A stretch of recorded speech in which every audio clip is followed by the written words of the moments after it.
বাংলাদেশের উত্তর পূর্বাঞ্চলে চিরসবুজ পাহাড় অরণ্যে ঘেরা নদ নদী ঝর্ণা দ্বারা শোভিত বিল হাওর অপরূপ সৌন্দর্যের লীলাভূমি মৌলভীবাজার জেলা।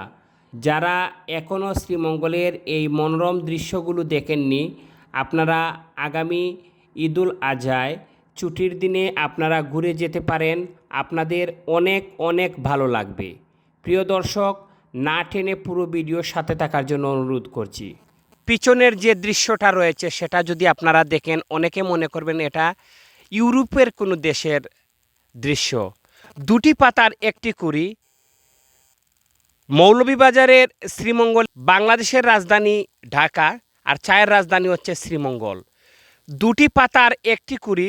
নতুন পাতা দেখেন আপনারা, যদি দেখেন প্রতিটা গাছে নতুন পাতা এসেছে।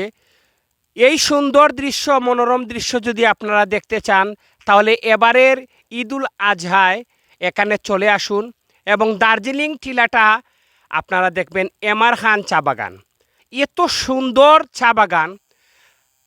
শ্রীমঙ্গল উপজেলার বেশ কয়েকটি চা বাগানের মধ্যে সবচেয়ে সুন্দর বর্তমান দেখার মতো একটা চা বাগান হচ্ছে এমআর খান চা বাগান। এই এমআর খান চা বাগান যদি আপনারা ঘুরতে আসেন, আপনাদের অনেক অনেক ভালো লাগবে। প্রিয় দর্শক, আপনারা আমার অনেক ভিডিও দেখেছেন চা বাগান নিয়ে, প্রাকৃতিক মনোরম দৃশ্য নিয়ে অনেক ভিডিও দেখেছেন এবং আপনাদের ভালো লেগেছে।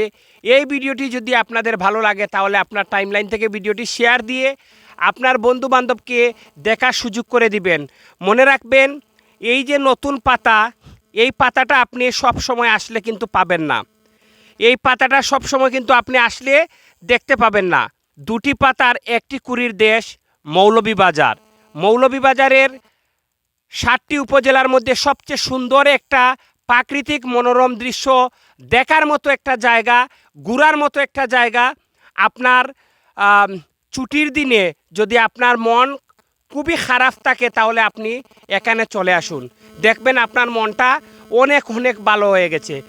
এবারের ঈদে যদি আপনারা কোথাও যেতে চান, আমি বলবো সিলেট বিভাগের বাইরা যারা রয়েছেন, আপনারা এই জায়গাটা ঘুরে আসবেন, দেখবেন অনেক অনেক ভালো লাগবে।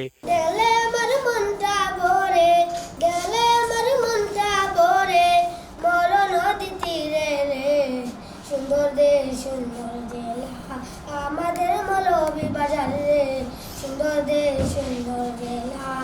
আমাদের মৌলভীবাজার রে, কত দেশে ঘুরে বেড়াই, পাই না খুঁজে মন জেলা। কত দেশে ঘুরে বেড়াই, পাই না খুঁজে মন জেলা। সোনার জেলা সোনার মানুষ,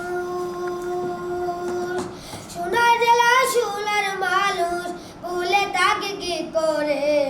সুন্দর দেশ সুন্দর জেলা, আমাদের